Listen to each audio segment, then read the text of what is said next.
everybody, and welcome to my channel. In today's video, Blind Woman Reviews, and today I am reviewing a what is it called? Oh, a story anthology. It's called Lips Touch Three Times. It's by Laini Taylor, one of my very much favorite writers. I love her writing. I think she's a great writer. I love her prose. I love her stories. If you want to read any other Laini Taylor related books, I will say definitely read Daughter of Smoke and Bone and Strange the Dreamer. Those books, those stories, awesome. So yeah.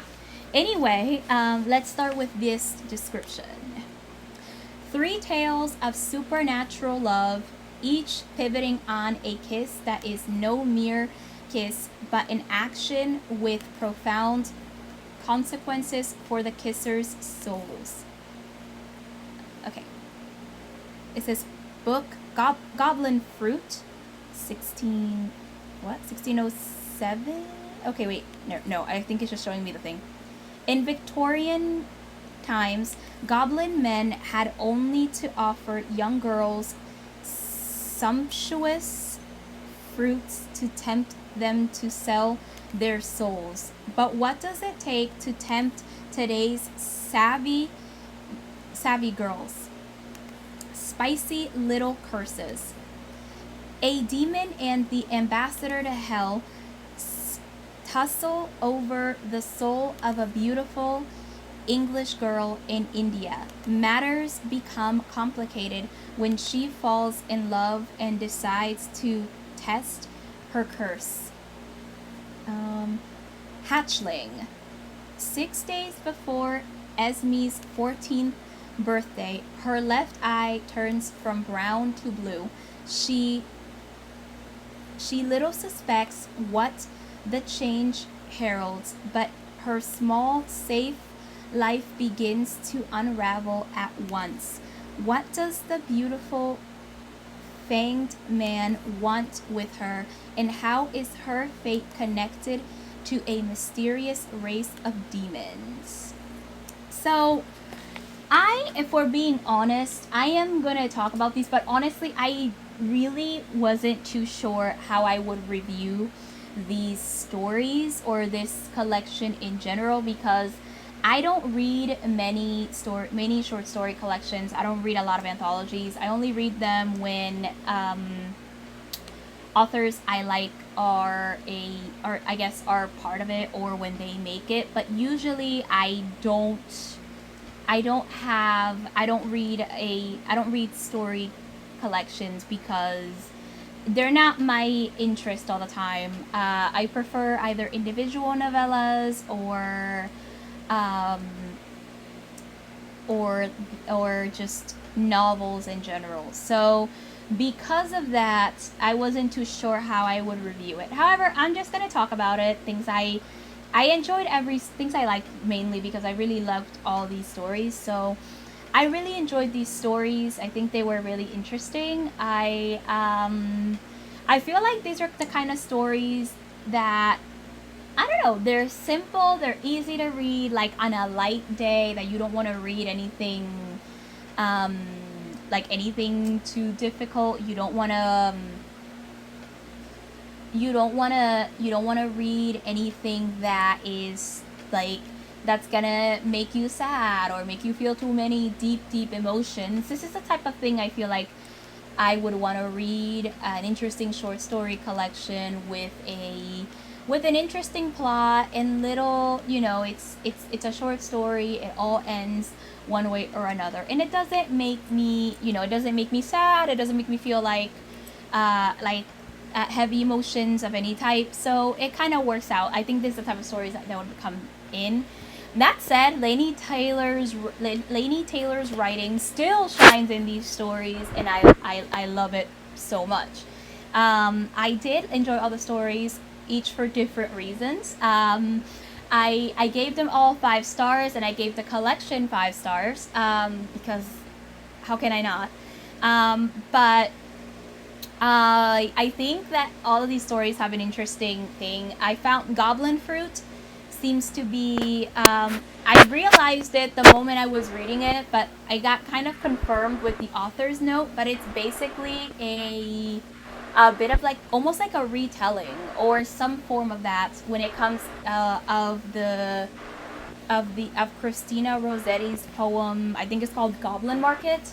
So I thought that was interesting, and I think it handled it well. And although these were all short stories, I think the character development was interesting. I also really liked the supernatural elements that came up with each of these stories, especially in Goblin Fruit, where the dead were like they would appear. She could talk to the ghosts, and the goblin showed up as a like a teenage boy. It was kind of interesting, I feel. My favorite story is definitely Spicy Little Curses. I kind of like at the end how Hell's Ambassador did what she did to save 22 kids. I'm going on spoilers here, but still. She did what she did to save 22 kids, but at the end ended up cursing a girl to not speak because if she... Oh, thanks, Bruno Touch. Because if she speaks, basically, any sound that she makes will kill everyone in there, and she kind of proved it to be the case when she wanted to risk it when the guy that she starts to fall in love with was about to propose. She's about to say yes, but the guy eventually finds out about the curse, and also like when he got some form of proof, he basically just like tried to stop her from talking, which pushed her into talking, and she started. By the way, this character's name is Anamique, whose name I really like, and I love how like his whole thing about her not talking.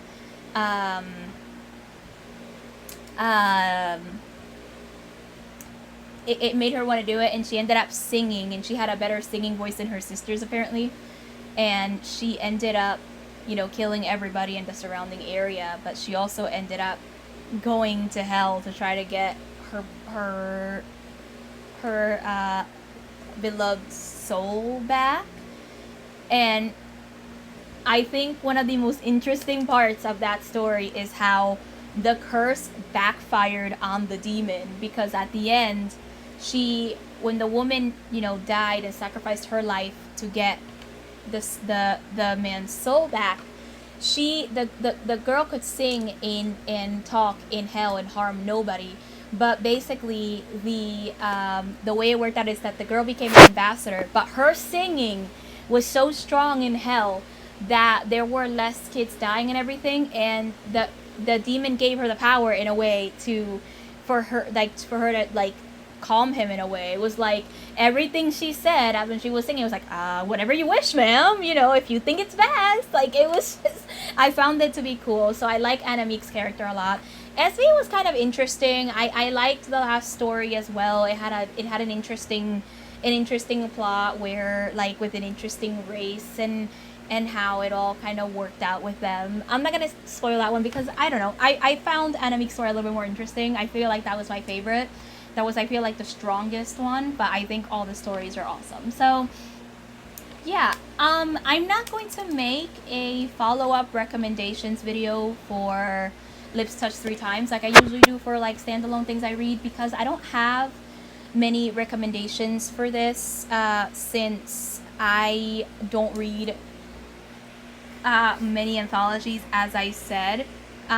So excuse me. So basically, I don't feel like I am the right person to recommend anything after. The only two things I can recommend is A, read the rest of Laini Taylor's books, because as a writer, that woman is genius. And B, also, if you're looking for another, like, if you're looking for an anthology that I read that I liked was, I think it's called Back to the Beginning, Stories from the Future. I can't remember what it was called, but it's by Veronica Roth, and It's mainly sci-fi stories. So if you're interested in any sci-fi science fiction stories, that's something you can read.